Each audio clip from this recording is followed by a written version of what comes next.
There we go. All right, everyone. Thank you. Thank you for being here. I really appreciate it.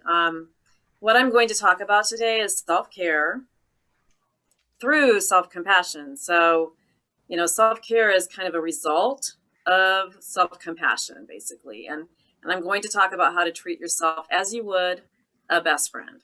All right. So let's get going with that. I can get this little bar, the little toolbar gets in my way.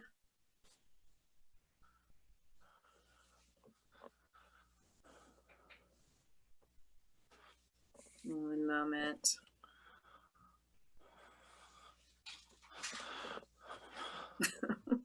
I hear that yawn. I'm so sorry, but let's get to it. Here we go.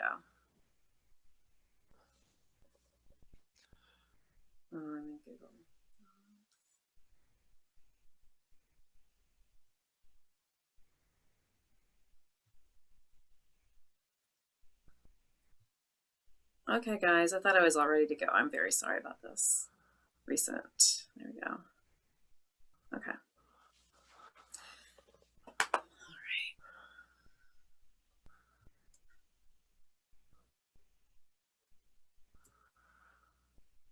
I'm having a little internet trouble, so please bear with me. Does everyone have a piece of paper and a pen or a pencil? You're going to need that just to write down a few things. I'm waiting for my Google to work. Joyce, we can give you a minute to work on that. If any of you want to share either out loud or in the chat what the best thing has been for you so far over the last 2 days, something like that, we'd be happy to hear it.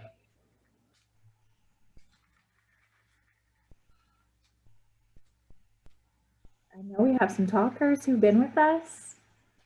Maybe not the best thing, but something you learned. It's working now. Yay! But go ahead and share. By the bell, Joyce. Thank you. Okay. So yes, how to treat yourself as you would a best friend is really what I'm going to talk about today, along with why that matters for your career. Okay. So. Hey. Is that Layla? That's Layla. Oh. Can you unlock the door?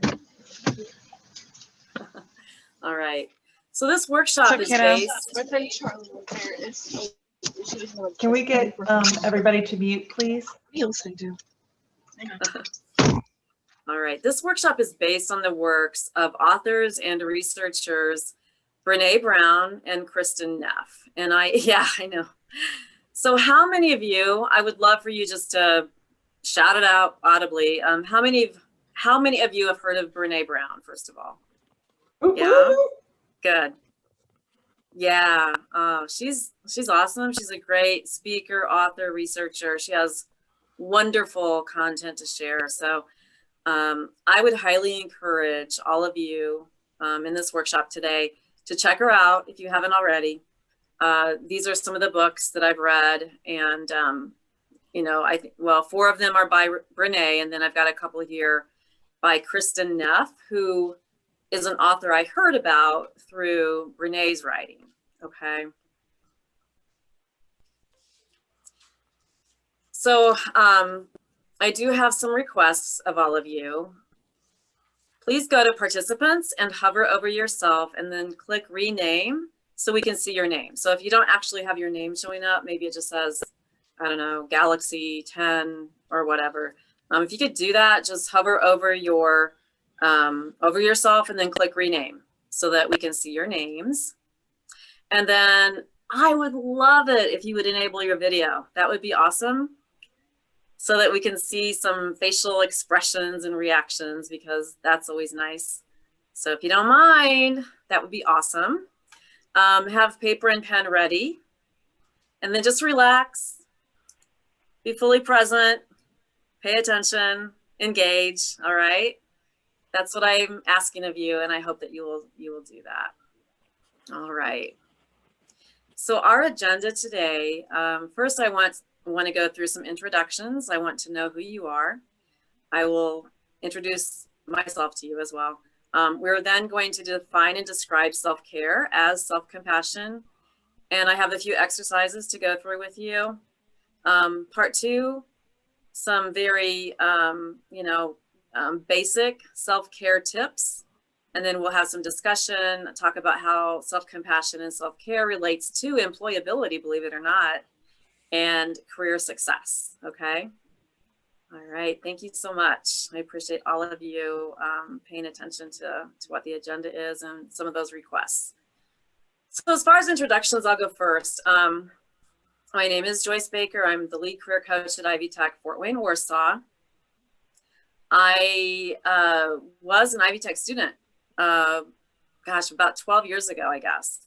So I was a displaced. I didn't know my place, basically. I had worked for the United States Postal Service for 12 years. And during that time, I raised 4 sons. You see a couple of them in the pictures here. But I'd always gone to school and taken classes while I was working and raising my family, but I'd never gotten a degree. So once I lost that job, I had to do something, right? And so I went to Ivy Tech. And that's why I am a big proponent of Ivy Tech. And I feel like it's a really great place to get going with your career. So I got an associate's degree in office administration back in, I think it was 2011. And I started working for the Career Services Department, which is now the CCEC. And I was a student worker. At the age of 50, I was a student worker. So if anyone out there is in my age bracket, it's never too late. It's never too late to finish your education. So I went to Ivy Tech, worked in career services. I transferred to IPFW. It's now Purdue Fort Wayne, but at the time it was Indiana University, Purdue Fort Wayne.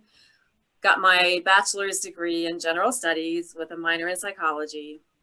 And then I went on to get certified as a career advisor, also a global career development facilitator. That's a mouthful. I can never remember what it is, but I have that.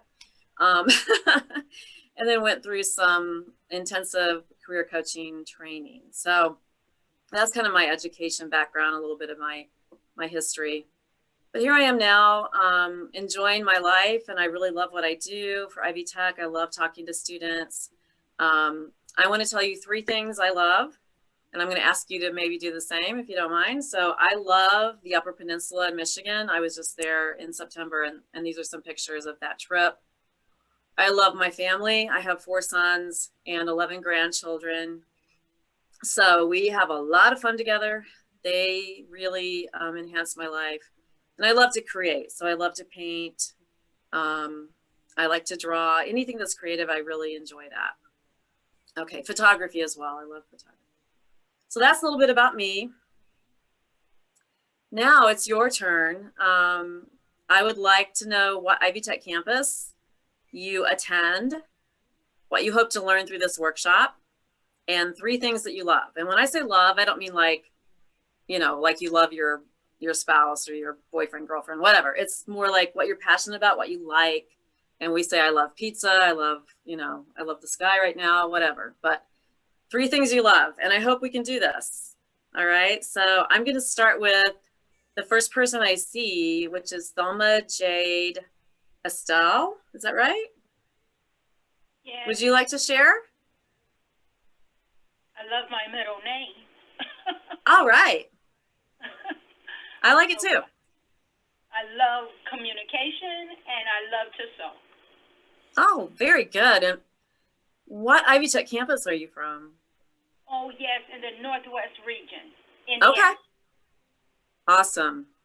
Awesome. Thank you. Thanks for sharing that. I love your middle name too. I think it's really pretty. Wendy, would you like to share?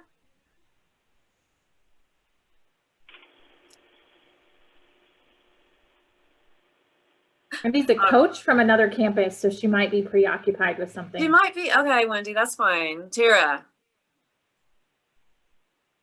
I'm sorry, Tara, but you have to share.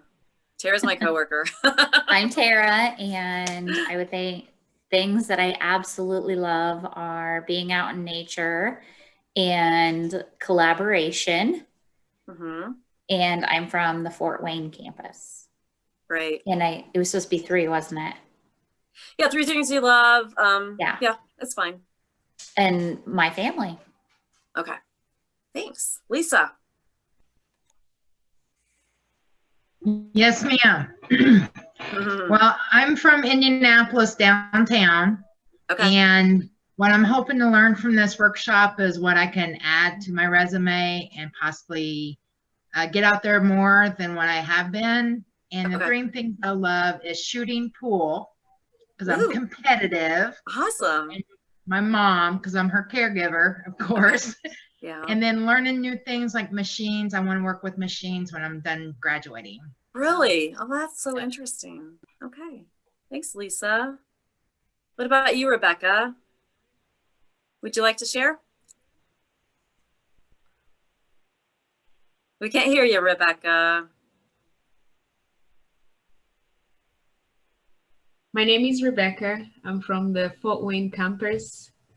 And through this workshop, I hope to develop more skills in terms of branding myself out there, and also utilizing all the coaches, whether they're from South Bend, because I see all of them have different facades that could really be helpful.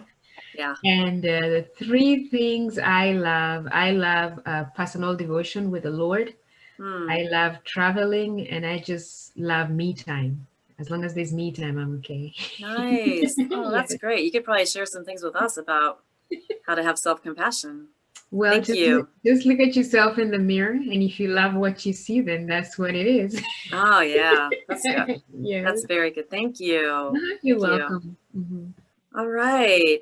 Next, I believe we've got, 1 second.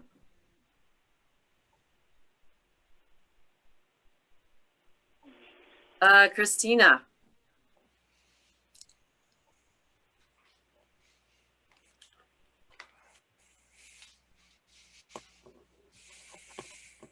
Sorry, my space bar doesn't work sometimes. That's okay. So I'm I've been at the Elkhart campus, and what I hope to learn from this workshop is I've kind of been more into the self-love, because I do understand that, you know, in order to be good for anything, you have to be good to yourself. So this is one that caught my attention. I definitely didn't want to miss today. And 3 things I love is family as well, nature, and also yours, the creativity. I like to, whether it's, you know, ways to make things easier, or art, music. In my household, there's 7 children. Wow. Some are my nephews and my niece, and some are my own kids, but, you know, we're always trying to find different ways of making things work for us here. Right. So, oh, I bet. Okay. Yeah. I was really, really excited about your workshop today. So. Oh, good. About. Okay. Thank you so much, Christina. I appreciate it. Thank you. Jessica, would you like to share? Jessica Hartman?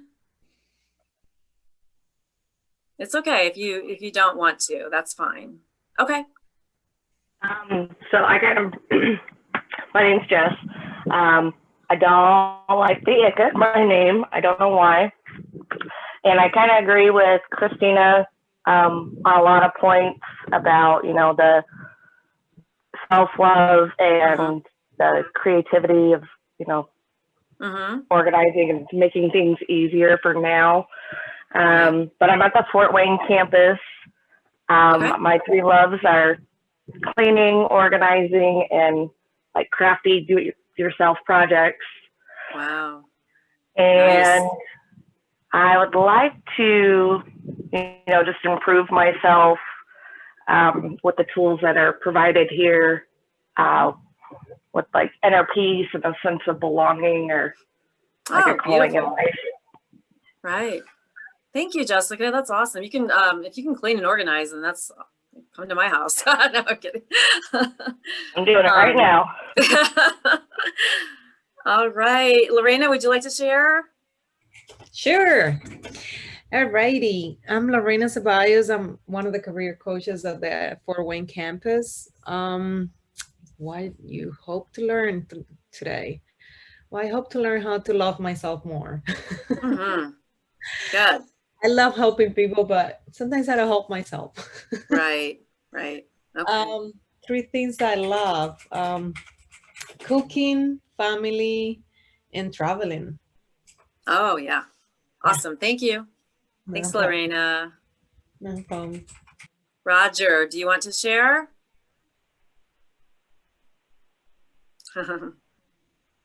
Hey, this is Roger. Hi, Can you hear Roger. me? Yeah. Sorry, I've been in and out of the meeting, but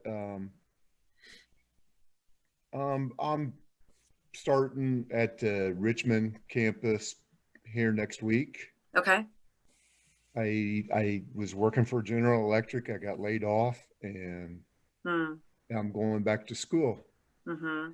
And the 3 things I love is my wife, my son, and my life. Yeah. What I hope to learn is some cool out of these workshops, some cool advice on how to present myself for my next job. Okay. And that's great. Yeah. So, I'll be starting up some classes. Well, great. We're glad that you are, It's a great step. Very positive step. Thank you, Roger. Hannah, would you like to share?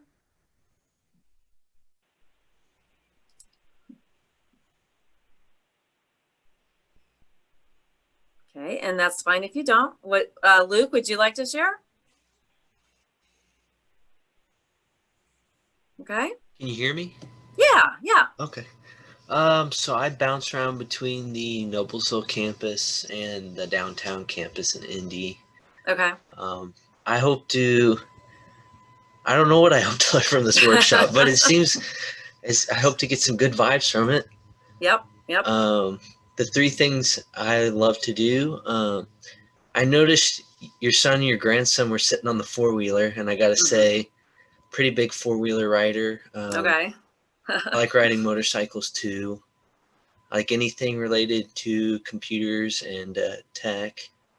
Okay. And I like talking to my friends whenever I get the chance. Nice. Very good. Thank you. Thank you. Hannah, would you like to share? All right. Well, what about Stacy? Sure. I'm from the Valpo campus. Okay. Learn from here. Well, I am studying, I am in your age group. I'm 46 and okay. I'm on my 2nd marriage. So I have 3 adult daughters and 1 adult stepson and 1 that's getting there, stepson, and a granddaughter. So this is my 2nd year of school and I'm going for elementary education. So I'm hoping that these workshops will help me through that. Right. Considering everything up here is all virtual. So I'm kind of worried about that, but I'm hoping to learn some things from these workshops to help me get into a real workforce instead of just working part-time little sales jobs. Okay. Yeah. Right. I understand. Yeah, definitely. 3 things I love is riding motorcycles with my new husband, hiking, kids, and I'd say outside of all that would be photography. I've been huge about it since I was very, very young when a 110 camera was my awesome. That's great. Oh, I love it. Yeah. Thank you. Jadrian, would you like to share?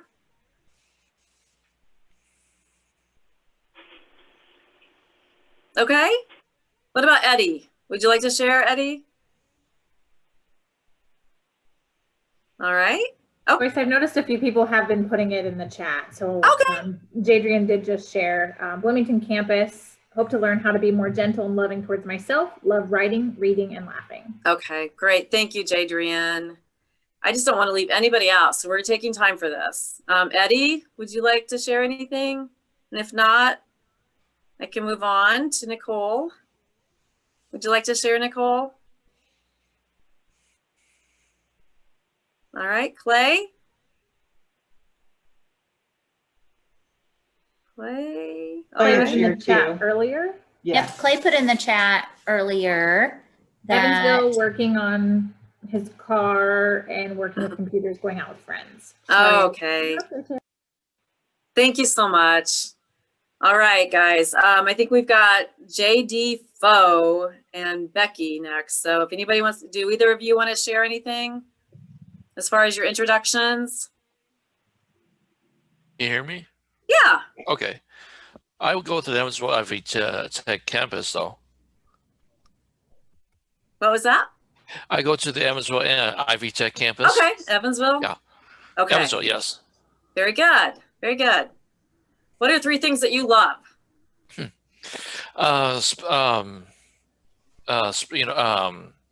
Telescopes and stuff like that. Okay. Writing and building things, stuff like that. Oh, that's awesome. Yeah, you're very investigative, it sounds like, and realistic as well.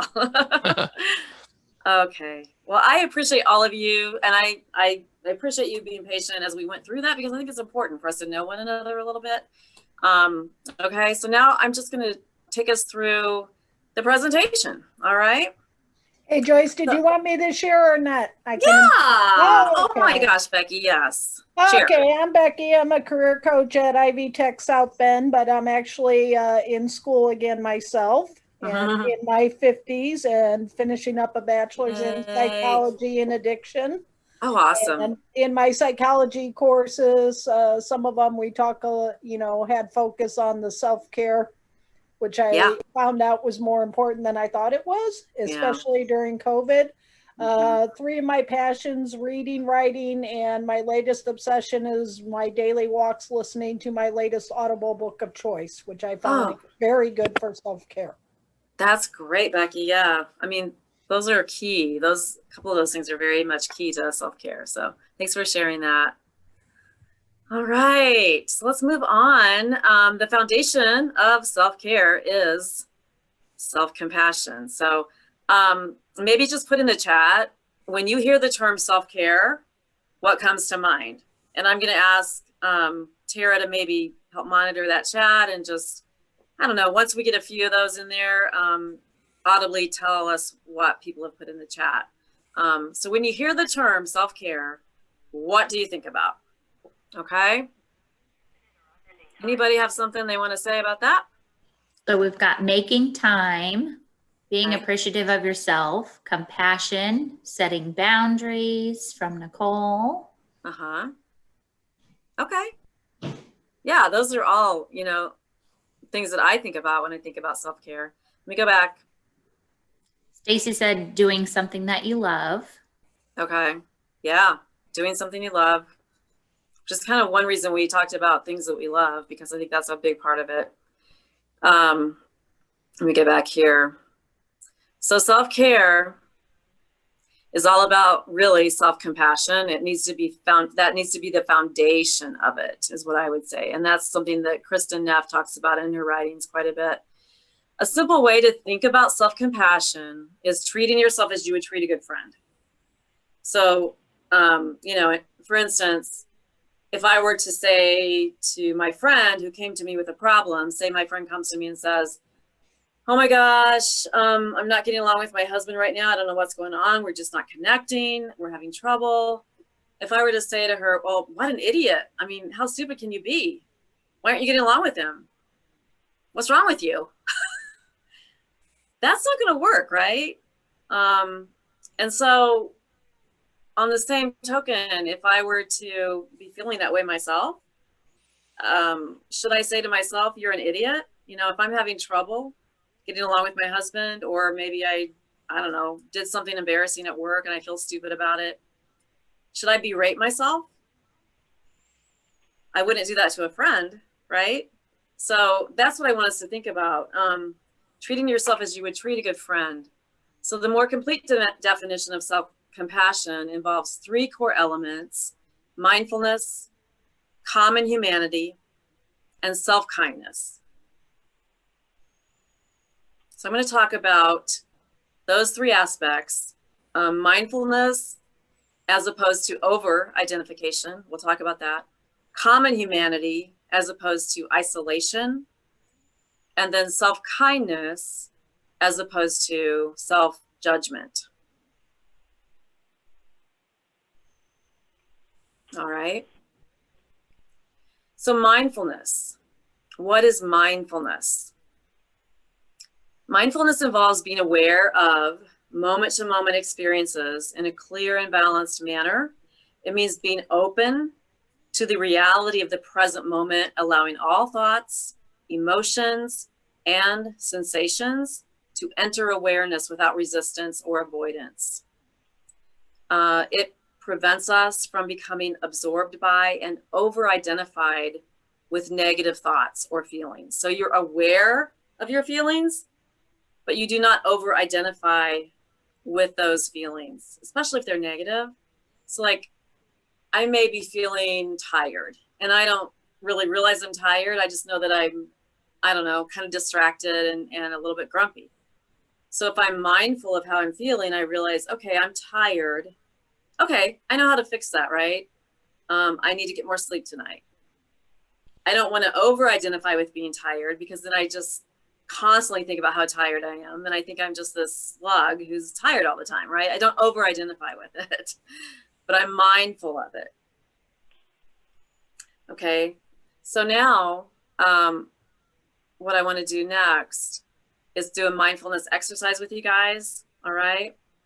So in many ways, mindfulness is a simple skill. I think I put skills instead of skill, because it just requires noticing what's happening while it's happening, using all 5 senses. For instance, take a moment to try focusing on what comes through the door of each of your senses one by one. And I am going to open my workbook, my Kristen Neff workbook, and I would like you guys to practice a little mindfulness, okay?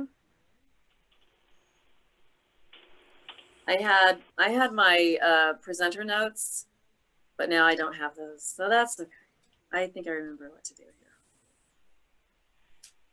here. Okay, so if you would please just close your eyes. Can we do that? Just close your eyes. All right. And what I want you to do is focus as I take you through the steps. So close your eyes and take a moment to listen to the sounds in your environment. Let the sounds come to you. Notice what you hear, one sound after another, with an inner nod of recognition. There's no need to name what you hear, just recognize it. And now sight.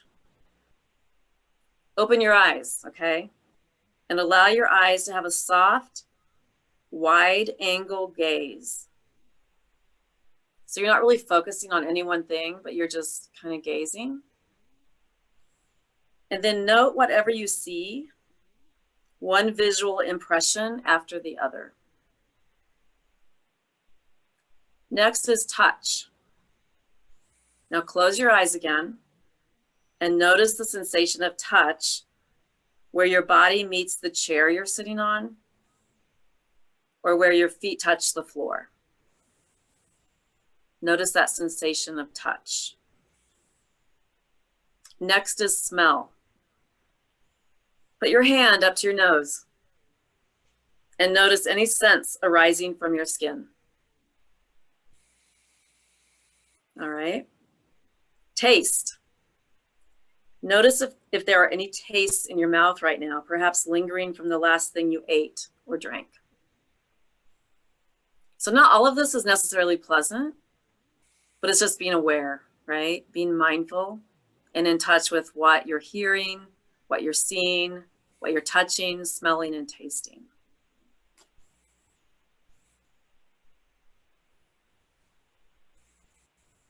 Okay, so that's one way to really get in touch with mindfulness. And it's very beneficial. It gets your mind off of the past and off of what might happen in the future. And you just focus on right now. It's a really Does nice anyone exercise. have any comments about that experience? Yeah, I can see it being used to get yourself calmed down after a situation, like maybe where your senses are too heightened if you're either anxietal or angry. Mm-hmm.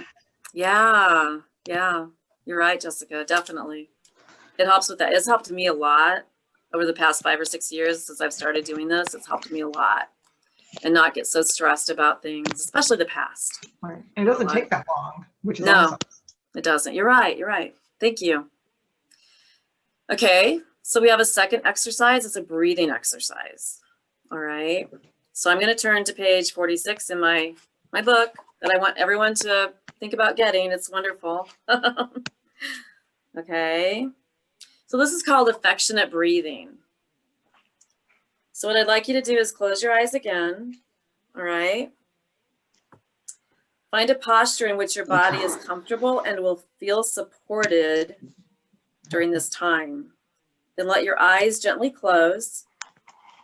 Take a few slow, easy breaths, releasing any unnecessary tension in your body. So we're going to take some slow, easy breaths. If you like, try placing a hand over your heart. Okay. This is called affectionate awareness. Begin to notice your breathing in your body, feeling your body breathe in and feeling your body breathe out. And their dog bowl must have fallen down. Notice how your body is nourished on the in-breath and relaxes with the out-breath. You got like trash on your patio they threw down.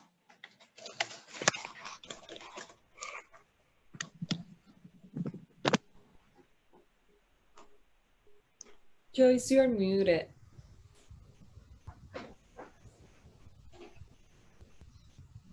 Joyce. Joyce, honey, you're muted. Okay, sorry, I didn't know I was muted. So we're breathing.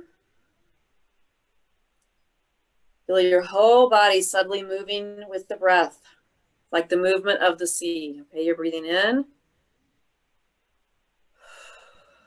breathing out. Allow your whole body to be gently rocked and caressed internally by your breathing.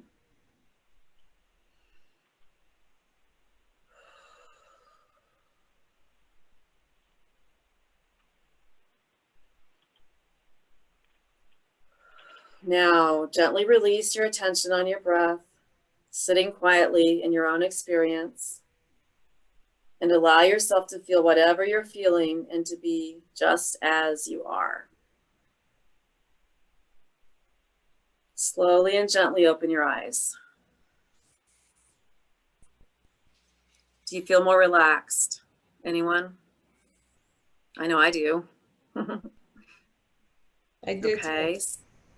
So that is really helpful. Being able to just relax, be mindful of all of your senses, and then breathe. Breathe in and breathe out.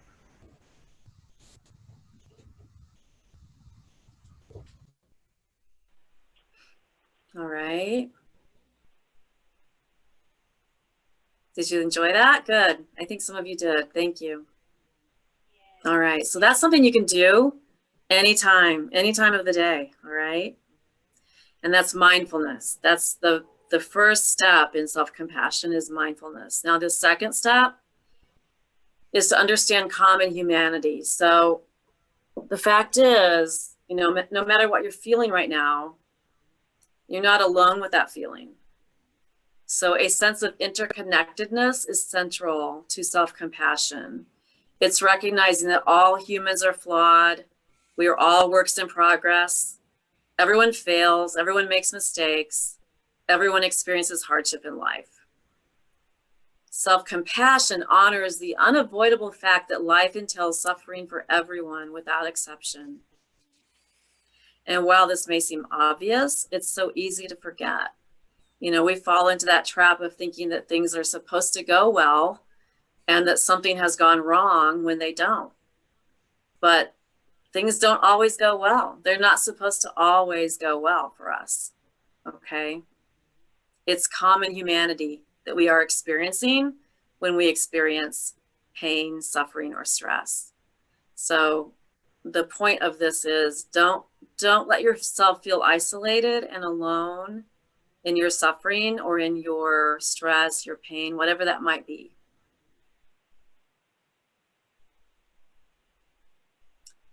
And the third part of self-compassion is self-kindness.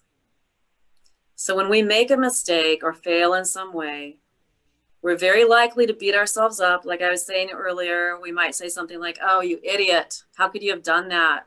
What were you thinking?" But self-kindness counters this tendency so that we are as caring toward ourselves as we are toward other people.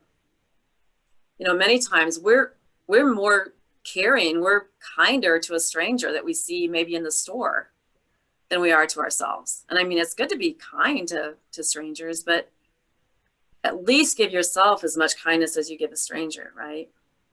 And I'm hoping that we will be as kind to ourselves as we are to our best friend. Yeah, Lisa says in the chat, it's easier to take care of others than it is ourselves sometimes. Yeah, Lisa, that's so true. So true. Thank you for sharing that. So there are some things that self-compassion is not. It is not self-esteem. It is not self-pity. And it is not self-indulgence, okay? So self-esteem is more about, you know, feeling really good about yourself, knowing that you're talented maybe, or I don't know, you're pretty, you're smart, and so you have high self-esteem based on these things about yourself. Self-compassion doesn't depend upon how good you are at certain things. It's all about really caring about yourself. It is not self-pity, so it's not where you're, you know, poor me, I've gone through so many horrible things in my life, and so I really feel bad for myself. That's not self-compassion, and we want to really avoid self-pity.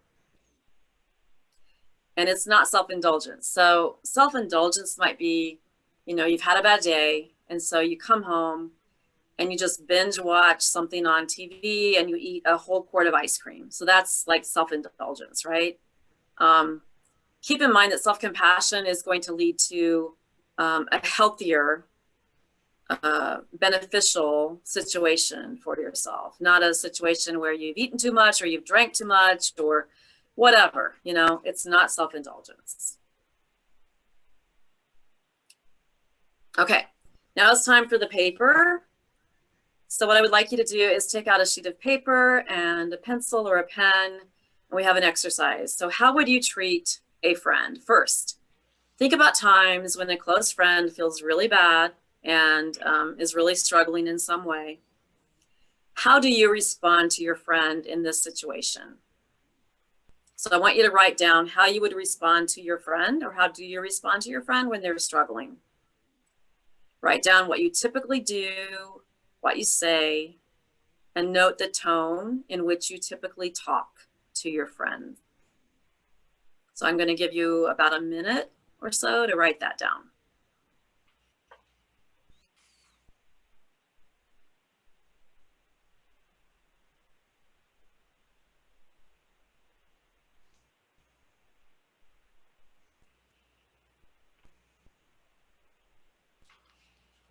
I like what Jessica said in the chat about recognizing your inner voice as your inner child self. That's very good. That's awesome.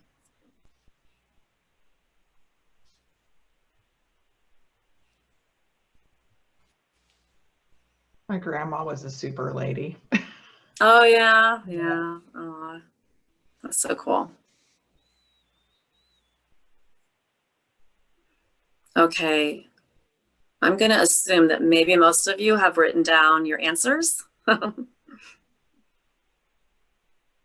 Okay, so that is how you would respond to a friend. Now, think about times when you feel bad about yourself or are struggling in some way. How do you typically respond to yourself in those situations? And please write down what you do, what you say, and note the tone in which you talk to yourself.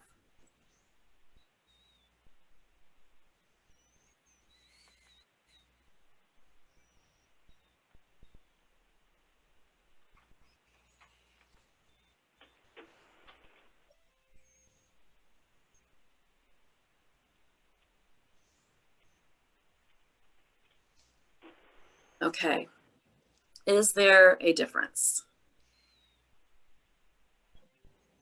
So if there is a difference, ask yourself why. So what factors or fears come into play that lead you to treat yourself and others so differently, if there is a difference?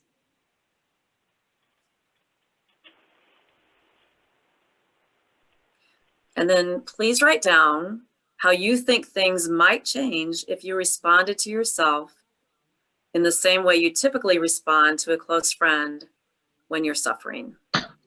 How might things change?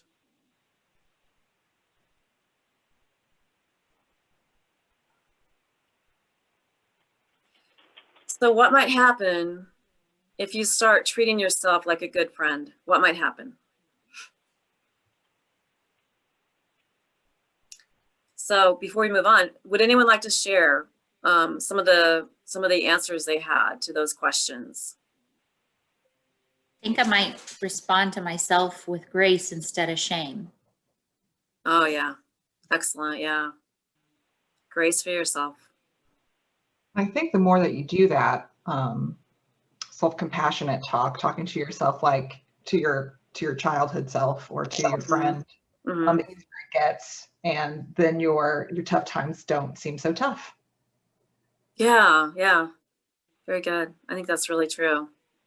I will say, you know, one of mine, because I grew up in a fundamental evangelical Christian home, which there were a lot of great things about that, but there were also some things that I had to really unlearn from that upbringing. And so I've learned to say to myself when I'm feeling, you know, down on myself, you're okay, you're not bad, God doesn't hate you. And I'll say that, God doesn't hate you. Even though I was taught that God is love, yet I kind of grew up feeling like he hated me and that he was disappointed in me.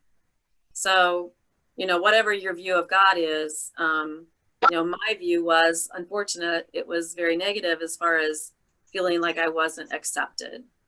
And so my mantra has been, God doesn't hate you. You're okay. You're not bad.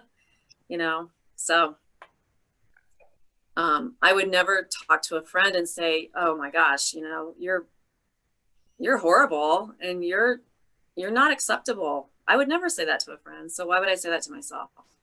And it totally changes the way I view everything when I change the way I talk to myself.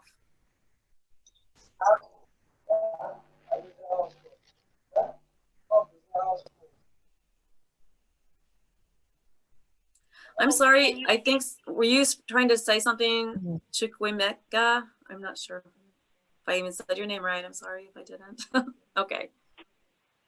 Okay, guys, I have another exercise. So this is a self-compassion break. What was that? Is someone talking? Of course, what is happening in Nigeria? If I go watch, I go to 1919, I watch. I wish I knew initially. I go buy granola. I think it's the worst mistake I made. I'm desperately okay. There's potato. Okay, I'm not sure. Yeah, you can mute. I don't think Marvel's yeah. Okay. All right. That's fine. Hello. So what I would like to talk about now is just an exercise you can do very quickly. If you're feeling stressed, if you're feeling unsure about yourself and feeling kind of down on yourself, it's called the self-compassion break. So you would think of a situation in your life right now, think of something that's difficult, that's causing you stress. Call the situation to mind and see if you can actually feel the stress and the emotional discomfort in your body. I could think of COVID actually right now. That causes me stress just thinking about COVID, because there have been a lot of exposures lately to certain family members, and I get stressful thinking about it. And so being aware of that, now I would say to myself, this is actually a moment of suffering. This is a moment of stress for me. You know, maybe suffering isn't the word you would choose to use. You might just say, this hurts, or ouch, or this is stress. Okay, so you're aware of how you're feeling. That is mindfulness. Next, admit that this is a part of life. Not everyone, I mean, everyone actually is probably dealing with this right now when it comes to COVID. So I'm not alone, and other people feel this way. We all struggle in our lives. So admitting that, recognizing that common humanity. And then put my hands over my heart. I feel the warmth of my hands and the gentle touch of my hands. And I say to myself, may I be kind to myself in this situation. You might also ask, what do I need to hear right now to express kindness to myself? Is there a phrase that speaks to you in your particular situation, such as, may I give myself the compassion that I need? May I learn to accept myself as I am? May I forgive myself? May I be strong? May I be patient? Whatever phrase helps you to show yourself kindness, okay?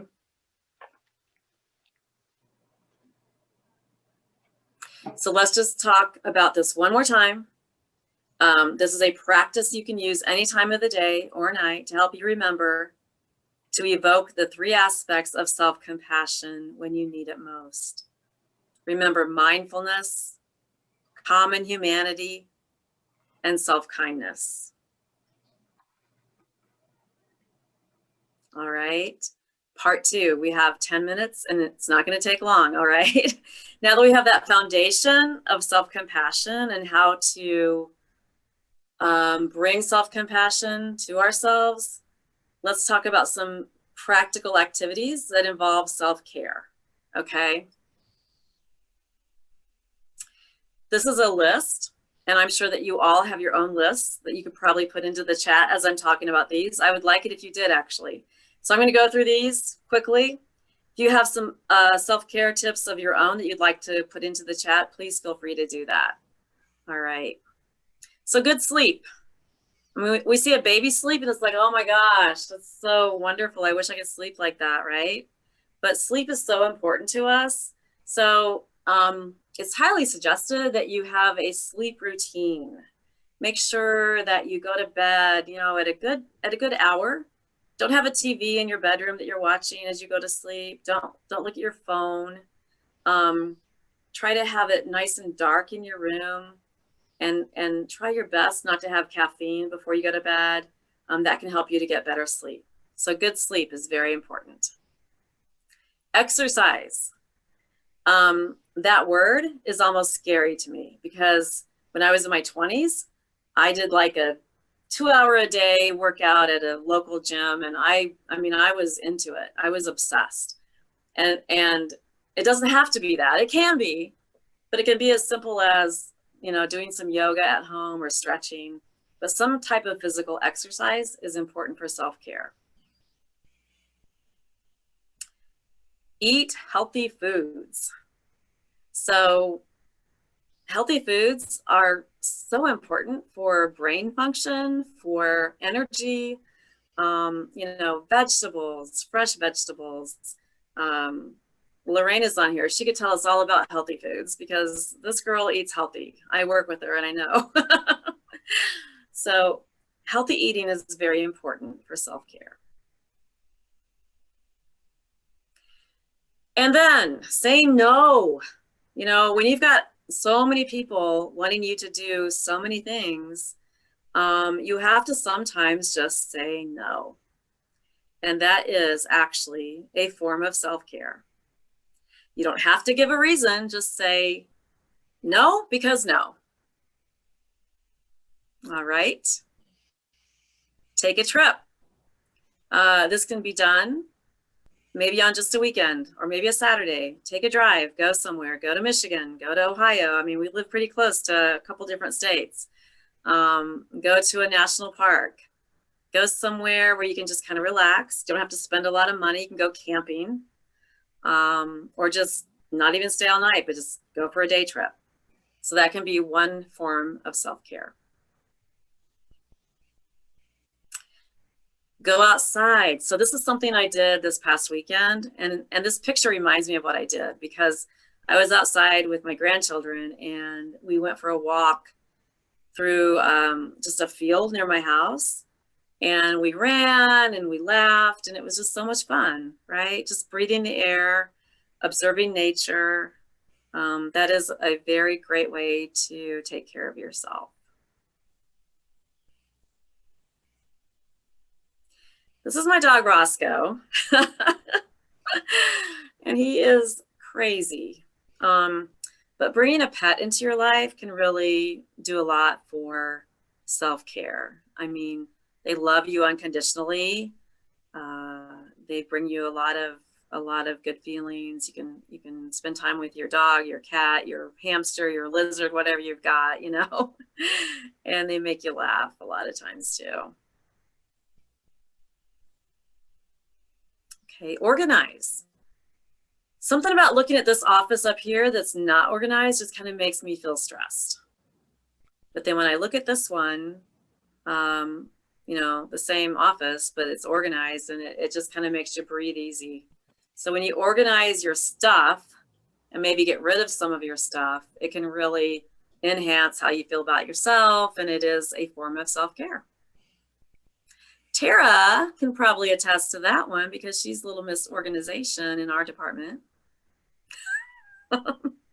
Joyce, we have got some great comments in the chat of ways of self-care. And so Rebecca said to have devotional time and the word and meditating. Lisa said going for a walk every day at Fort Bend State Park, and AA meetings at least 2 times weekly. Good stuff. Going for a walk for even 10 minutes. Yep. New Age teaching, listening to cool music and meditation. Right. Writing in her diary. Jessica said remembering you know, saying no, and that sometimes even means to yourself. Right. Oh yeah. Let's see here. Write down in her diary. Yep. Powerful, saying no. Just going to a quiet place. Having a healthy diet, sleeping, cup of tea, and reading a book. Yep. Those are good. Those are all great. Yeah, they are. Thank you. Those are wonderful. I knew you guys would have some good ones. So, and this actually sparked something, an idea in me too. Like we go through the daily grind of like brushing our hair or fixing our face, washing our face. Those two can be right. Self-care. Like we can make it intentionally. Oh, I'm going to use the fancy soap today. Yeah. Self-care. Yeah, Jessica, I was talking about that with Joyce earlier today. I don't normally do my makeup every day, and today I did my makeup just to feel different and to feel nice and give myself some me time. Yeah. That's good. That's good stuff, you guys. And this is why I have this bottle of lotion. It's one of my favorite brands, Hemp's. So I have this in my bathroom, and it's practically full because even though it's there, I don't use it that often. And I think I'm just hurrying up, getting ready for work, and I just like, oh, I don't have time for that. But lately I've been trying, since I've been working on this presentation, I've been trying to remember, okay, self-care, take a minute just to put on some lotion, right? And it smells good and it feels good. So, you know, yeah, little things like that can be self-care. Okay. Thanks for sharing, you guys. That's awesome. Good stuff. I learned a lot just from hearing what you shared in the chat. Another thing you can do is cook for yourself. I know that we don't have much time. A lot of us are so busy and don't cook for ourselves. But even if you do it just like one night a week, maybe prepare, think about a recipe you want and go buy the ingredients and just like prepare this meal for yourself. That's taking care of yourself, right? Like if you had children that you were taking care of, you'd probably fix a meal for them. And a lot of you probably do. Fix a meal for yourself, cook something, okay? And then read a book. That's something that will, not only are you reading a book, but think about it. You're sitting somewhere probably that's comfortable. You are relaxed. You are not looking at your phone. You're not looking at a screen of any kind. You're looking at a book. So you have to slow yourself down a little bit and just breathe and relax. Read a book, okay? And then lastly, the last one I have on my list is guard your time. So if you do reserve any time for yourself and you're really intentional about it, guard that time. With everything you've got, guard that time, because someone's going to want to take it from you. I guarantee it. But you have to be really kind of protective of that time. Doesn't mean you're selfish. It just means that you know what you need and you're going to make sure you get that. So that then you can be there for other people, but you have to first be there for yourself.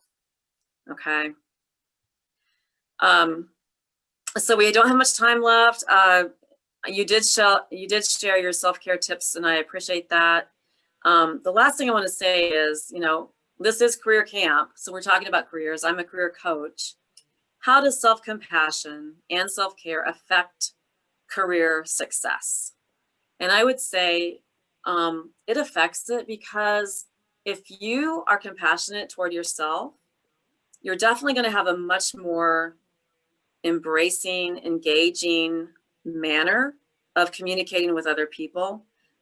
You'll be much more positive, much more self-confident, much more apt to put yourself out there for different opportunities and willing to be vulnerable because you're not afraid of that. You're not living in shame. You're living in a state of grace, right? So you're going to be much more gracious to other people. And that will definitely affect how you present yourself, even in a job interview. It's going to change the way you present yourself, the way you feel about yourself when you're interacting with coworkers, with your supervisor, with a potential supervisor. It's going to really make a difference in your entire life. So because your life is enhanced by that self-compassion, your career will also be enhanced by that. So I just would like to recap, okay? True self-care must begin with self-compassion. We've all known people who engage in self-care activities, but they really don't love themselves. I've known people like that. So self-compassion is the foundation for self-care. When we treat ourselves with the same kindness and care with which we would treat a cherished friend, our mindset begins to change. We are mindful of how we feel and of what hurts. We understand that we're not alone in our stress or pain. We begin to treat ourselves with kindness. We can then engage in self-care activities as a natural result of caring about ourselves as we would a friend. And this leads to success and fulfillment in careers and life. All right, so that is the presentation. I do want to see if there's anything in the chat that I should maybe address. Yeah, we have quite a few comments in there just about self-care, and one says, I have a lot of hair. I'm a good hairstylist, so I don't even joke with it. Take care of yourself. Yep. Keep a positive attitude, and upbeat from Lisa. Also helps when you realize you're in a bad situation professionally, if you're mindful of how you're feeling, how the job or class makes you feel. That's from Jessica. And then guard your heart. You can make better decisions about your career planning. And Lisa said, it's why I got out of pharmacy and into an AART degree. Oh, absolutely. Good for you, Lisa. I love it. That's awesome. I love it. And especially women in manufacturing and STEM is such a huge topic of discussion right now. So I really, just you specifically, Lisa, use that to your advantage. I think there are tons of resources and like scholarships and stuff, especially for that work. Yeah, Lisa, that's awesome. That's incredible. Yeah, we don't see enough women going into AART, and I love it when I see that. So good for you. Good for you. All right.